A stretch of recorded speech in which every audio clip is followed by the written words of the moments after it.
নমস্কার আপনাদের সকলকে। আজকে চলে এলাম চট্টগ্রাম বিভাগের রাঙামাটি জেলার শ্রী শ্রী লোকনাথ ব্রহ্মচারী যোগাশ্রমে। মন্দিরটিকে ঘুরে দেখাতে দেখাতে আপনাদেরকে বাবার জীবনী শোনানোর চেষ্টা করব। এই মন্দিরটি 2001 সালে প্রতিষ্ঠিত হয়েছিল। মন্দিরটি নির্মাণের কাজ এখনও চলছে এবং মন্দিরটি এখন যে জায়গায় আছে সেটি হচ্ছে অস্থায়ী অবস্থায় আছে। তবুও আপনাদের পুরো মন্দিরটি আজ ঘুরে দেখাবো। মন্দির দর্শন করতে করতে চলুন বাবার জীবনীও শুনি। ত্রিকালজ্ঞ মহাযোগী লোকনাথের জয়, পাপী তাপী উদ্ধারিতে হইলেন উদয়। এসো এসো পাপী তাপী আর ভক্তজন, লোকনাথ বাবার কথা করহ শ্রবণ। আবির্ভাব হন বাবা কচুয়া গ্রামেতে, জনমিল লোকনাথ গোশাল গৃহেতে। পিতা রামকানাই গোশাল, কমলা দেবী মাতা, ধর্মপরায়ণ তিনি সতী প্রতিব্রতা। 11 বর্ষ যবে লোকনাথের হলো, ভগবান গাঙ্গুলি তারে সন্ন্যাস দীক্ষা দিল। গৃহত্যাগ করি আর ত্যাজি পরিজন, গ্রাম্য পথ ধরি তারা করেন গমন। নদ নদী বন কত পার হয়ে চলেন, অবশেষে গুরু সঙ্গে কালীঘাটে এলেন।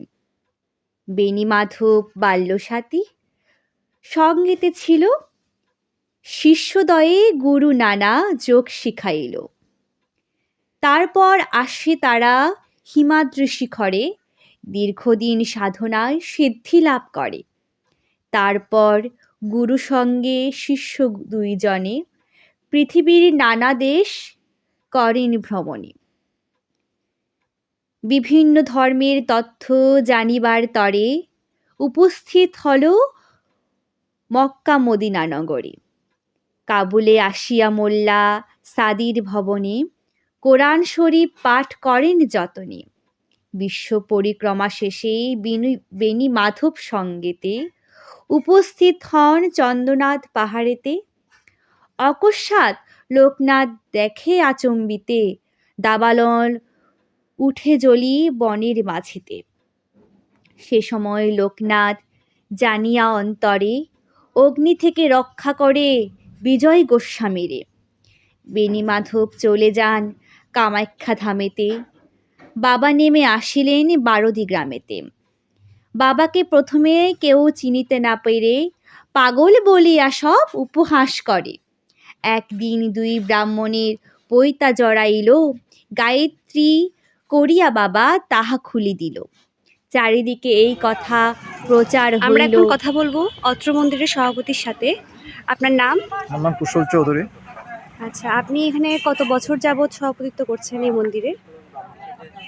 চলমান 3 মাস 4 দিন, কিন্তু প্রতিষ্ঠা লগ্ন থেকে 24 বছর। 24 বছর মোটামুটি বলা যায়। মন্দিরের বয়স যত, আপনিও ততদিন ধরে এখানে আছেন। তার মানে ইতিহাস সব কিছুই মোটামুটি আপনি জানেন, আপনার চোখের সামনে সব কিছু ঘটেছে। বর্তমানে যে নির্মাণশৈলী কাজ চলছে, যদি আপনার কিছু বলার থাকে আমাদের মন্দির সম্পর্কে বা কোনো ঘটনা, আপনি চাইলে বলতে পারেন আমাদেরকে। 2001 সালের সংগঠন, তখন আমাদের ভূমি ছিল না, আমাদের সংগঠন ছিল।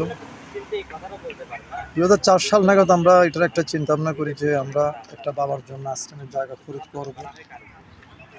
যার ধারাবাহিকতায় 2006 থেকে 7-এর মাঝামাঝি আমাদের জায়গাটা খরিদ হয়। হওয়ার পরবর্তী 12 সালের দিকে আমরা প্রথম বাবাকে এখানে বসাই। এরপর প্রতি মাসের শুক্র ত্রয়োদশী অনুষ্ঠান, 24 তারিখ প্রতিষ্ঠা বার্ষিকী, 19শে জ্যৈষ্ঠ বাবার চিরধান, 18ই ভাদ্র বাবার আবির্ভাব, দৈনন্দিন পূজা পার্বণ, এগুলো প্রতিপালন করে আসতেছে। এর মাঝে ভক্তদের বাবার প্রতি সেই অকৃত্রিম ভালোবাসায় হাঁটি হাঁটি পাপা করে মহান একজন ভক্ত আমাদের আশ্রমের গেটখানার সামনে ফ্রন্ট সাইডটা দিয়েছেন, 2 পাশটা দিয়েছেন বা নিচের তলদেশ ভক্তবৃন্দরা।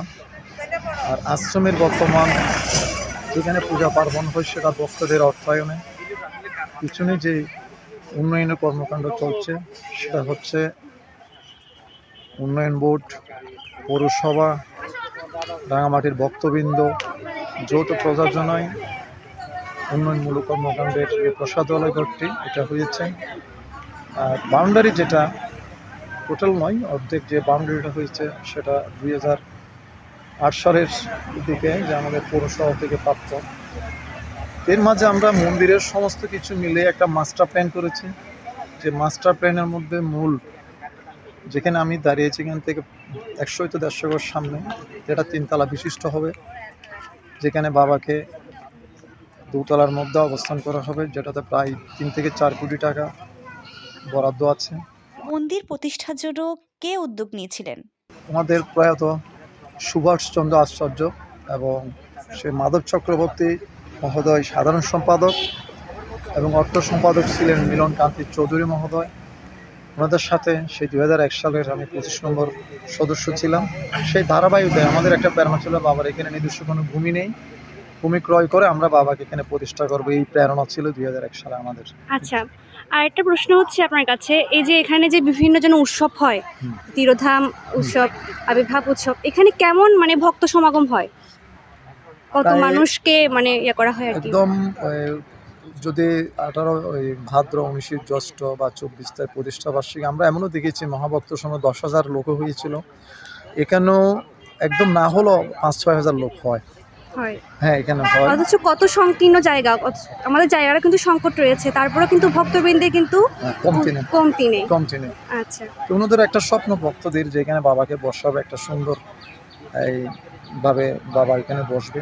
এখন তো বর্তমান আছে যে ঘরটাই, এখান থেকে এখানে আনারই আমাদের পরিকল্পনা। এটা আমাদের অদূর ভবিষ্যৎ স্বপ্ন, সেটা ভক্তবৃন্দরা যেভাবে এগিয়ে এসেছেন আগামীতে ওনাদেরকে বলবো বাবাদের আশ্রমের উন্নয়ন কর্মকাণ্ড আপনারা সার্বিক সহযোগিতা করে যাচ্ছেন এবং আগামীতেও করে যাবেন, এই প্রত্যাশা আপনাদের প্রতি 25 সালে যাতে আমরা একটু অন্তত নমুনাটা দেখতে পারি, এই প্রত্যাশা ভক্তবৃন্দের কাছে রেখে যাচ্ছে। আপনাকে অনেক অনেক ধন্যবাদ আমাদেরকে সময় দেওয়ার জন্য। ধন্যবাদ আপনাকেও এবং শুভকামনা। এবার আমরা কথা বলবো অত্র মন্দিরের পুরোহিতের সাথে। এখানে এই মন্দিরে পৌরোহিত্য করছেন, আপনার নাম? আমার নাম হচ্ছে রঞ্জন চক্রবর্তী। রঞ্জন চক্রবর্তী। আপনি কত বছর যাবৎ বাবার পৌরোহিত্যের কাজে যুক্ত রয়েছেন? আজকে 60 বছর আমি চলতেছি।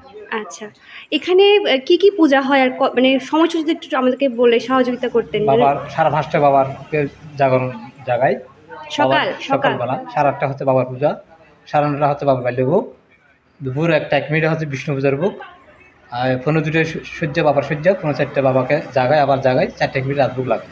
সন্ধ্যা 6টায় আরতি, সন্ধ্যা আরতি দিই, 8 বাবাকে সূর্য দিই। আচ্ছা, এইটা কি মানে প্রতিনিয়ত? এটা দৈনন্দিন? আর মাসিক কোনো মাসিক অনুষ্ঠান যেদিন শুক্লপক্ষ ত্রয়োদশী যেদিন পরে ওদিন 4 বাবার রাজভোগ হয়, আর সব নিয়ম একই। আর ওই যে আবির্ভাব অনুষ্ঠান, তিরোভাব, সবগুলোতে একই। মানে ভক্তবৃন্দ যে কোনো দিন এসে তার ভোগ প্রদান করতে পারবে? লাগাতে পারবে। আচ্ছা, অনেক ধন্যবাদ আপনাকে আমাদেরকে সময় দেওয়ার জন্য।